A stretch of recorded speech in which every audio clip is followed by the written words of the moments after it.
Hello everybody. We are today in the city of Jericho, or the oasis of Jericho.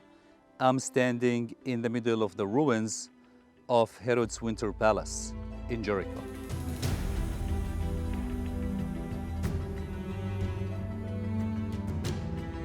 Very few figures in history have had such controversial reputation as King Herod of Judea, or as we call him, Herod the Great. In the Christian tradition, he is the villain of the Christmas story. The Gospel of Mathew recounts how the king orders the death of all baby boys following the birth of our Lord Jesus. Now, calling this king great hardly seems to be fitting, given that atrocity. However, to many scholars, Herod's honorific is deserved. The king of the Judeans for the last part of the 1st century BC was a skilled administrator. He created magnificent public building works across Judea. Most notably is his reconstruction of the temple in Jerusalem.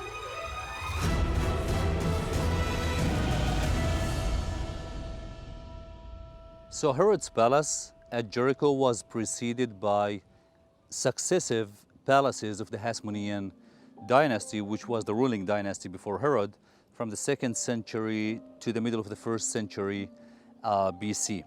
If you look over there, for example, on the other side of what we call the Wadi Qilt, which is the valley you see in front of us, those are the ruins of one of the Hasmonean palaces that was later on furnished and rebuilt by Herod the Great. And then if you look up there on the hill far away, which is the beginning of the Judean wilderness, that's where also the Hasmoneans had one of their palaces overlooking the city of Jericho.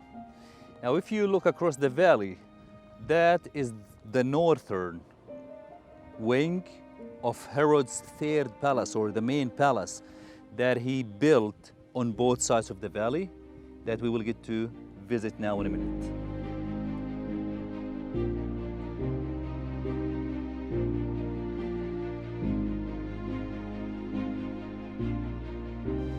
All right, my dear friends, so here we are at the southern end of Herod's northern wing, or northern palace.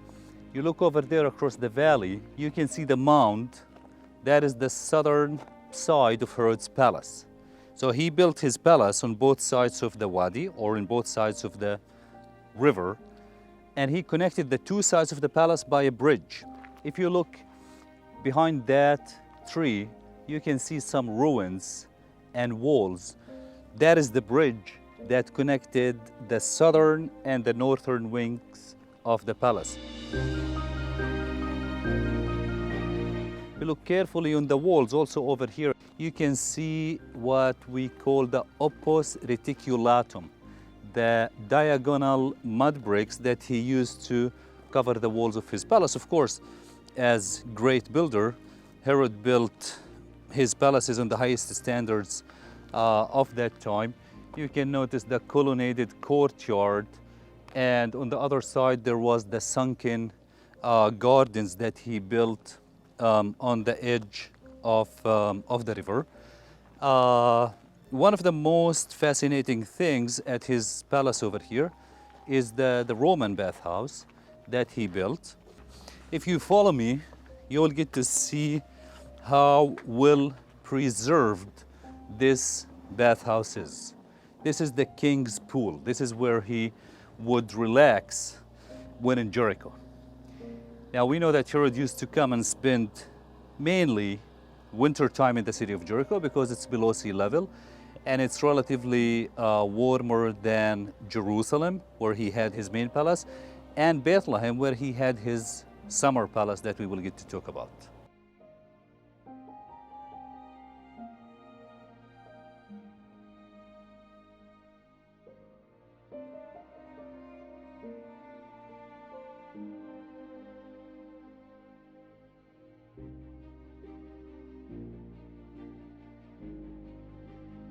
We are on the north side again of the river at the northern palace, which is originally the Hasmonean palace.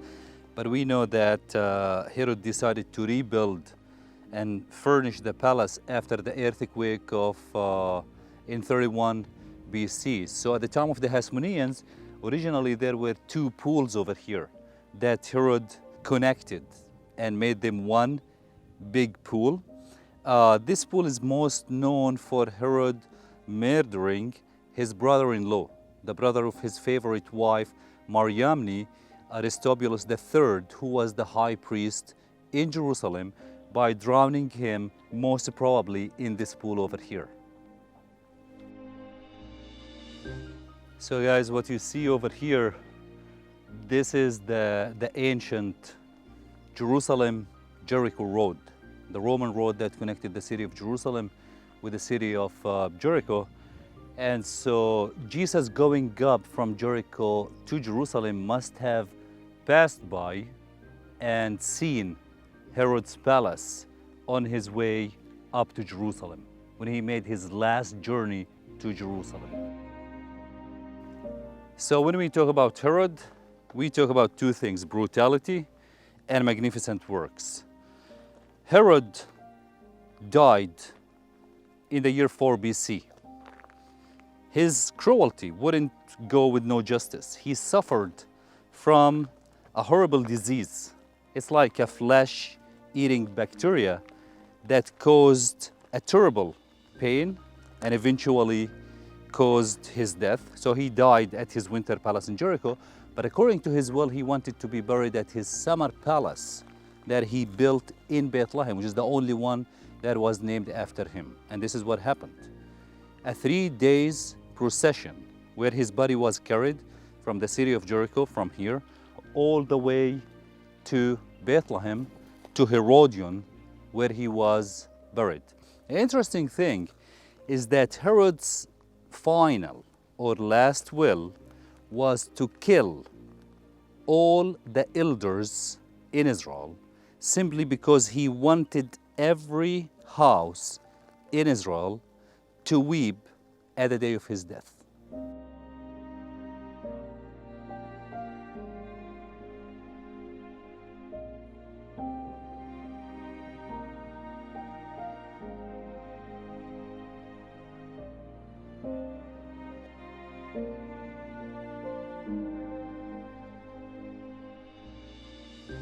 So the great King Herod, the Judean king, he was born in the year 73 BC, and he grew up in the royal court of the Hasmoneans, where his father, Antipater, served as the main advisor to the throne. In the year 39 BC, Herod got in the middle of the struggle on power between Antigonus, the Hasmonean, who was supported by the rivals of Rome back at that time, the Parthians, while his father, Antipater, and his brother Phasael were killed. Herod fled Jerusalem with his family. Along the way, he encountered with the forces of Antigonus in the area near Bethlehem, where the place where later he is to build himself a palace called the Herodion. Managed to defeat the enemies, he carried on his flight through the Judean desert all the way to Massacre at the southern end of the Dead Sea, where he put his family there, and he carried on a dangerous trip to Petra, Alexandria, to Rome. In Rome, the Romans wouldn't be happy losing Judea to the Parthians. So they called Herod king of the Jews. They supported him with troops, with forces, and they sent him back to the country. His quelling to the revolt was brutal, and after being victorious, he went to build himself a kingdom. To impress the Romans, his works included the largest man-made port in the whole world, included the largest palace in the whole world.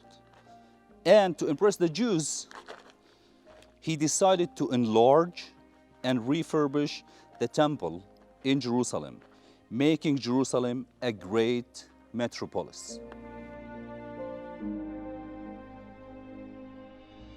The entrance to the palace was not the way we came in. Herod had a monumental gateway that led up into the palace. Part of it is what you see over here. And on the side of the mountain, he had or built a small theater for private shows, while the palace itself was divided. In the middle, there was a beautiful garden. And on the sides, on one side, for example, over here, is the Roman bathhouse that Herod built, because, as I said, that Herod used to build his palaces on the highest standards of that time. So he built the Roman bathhouse over here with what's considered to be the oldest dome that has ever been discovered in Israel. On the other side, he had his own dining room and his own bedroom. The year 66 AD or CE, the Jews rebel against the Romans in what is known as the Great Jewish Revolt.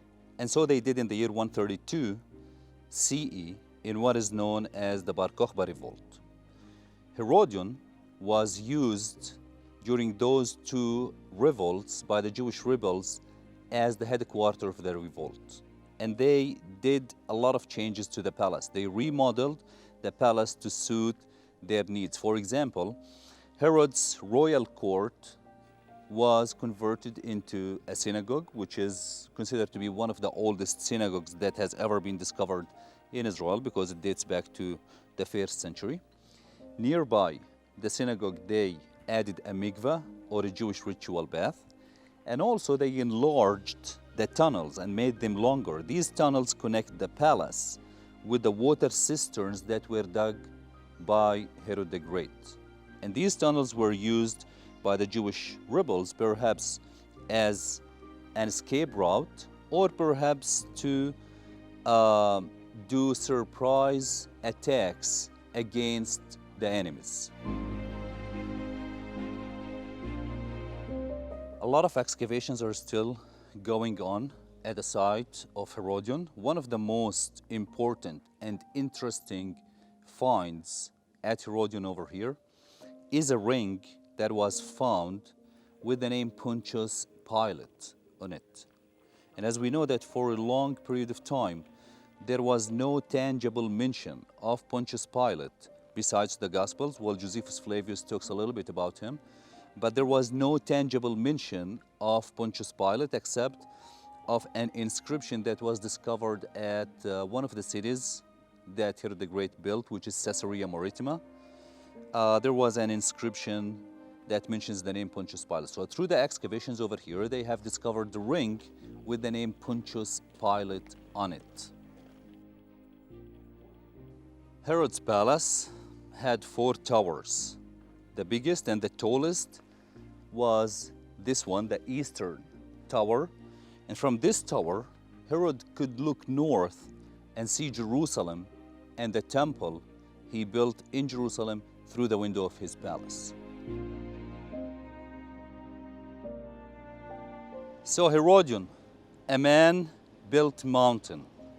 Herod had to move rubble from a nearby hill to add to the top of this one over here, to double the height of this mountain where he built his palace, so he could see Jerusalem from the palace that he built on top of this mountain.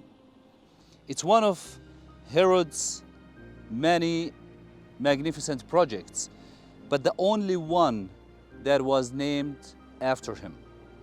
At the lower city, Herod had a palace, administrative center, bathhouse, and a pool, which is what you see over here. Do not forget that we are in the middle of the desert. And to have lavishing gardens and a pool, Herod had to build a 4 kilometers aqueduct that brought the water from springs to this area over here. So even though Herod was a crazy man, he was a brutal king, but he had good life. This pool over here would have been a place to refresh at during the hot summer days, where you can swim, even boat. And if you get thirsty, you can just hit the bar on the aisle in the middle of the pool to have a refreshing drink, where most probably belly dancers kept the guests entertained.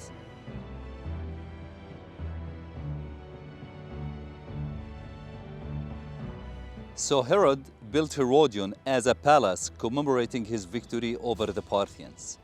It is a marvelous structure, moving one mountain from one place to another place. Then later on, he filled the palace from outside, turning it into a memorable mausoleum. This is the final resting place of the great king. This is where he was laid in after his death in Jericho, according to his will.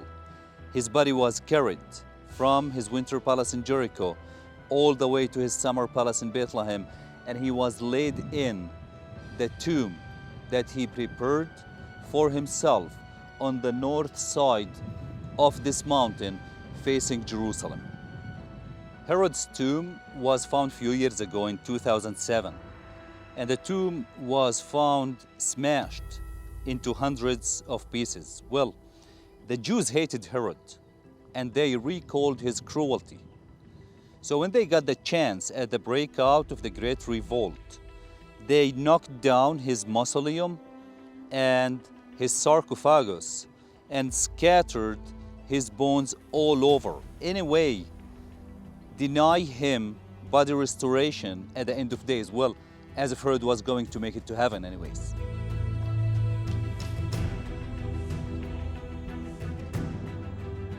So the Jews going up the Mount of Olives to go to the temple in Jerusalem couldn't avoid seeing Herodion and talk about the great, cruel king. Jesus must have referred to Herodion in Matthew chapter 17 when he said, "If you have faith the size of a mustard seed, you can say to this mountain, move from here to there, and it will move. Nothing will be impossible." So Jesus must have referred to Herodion, since Herod moved the mountain from one place to another place. So my dear friends, all we need in these difficult days and difficult times is to have some faith, and we will be able to move mountains.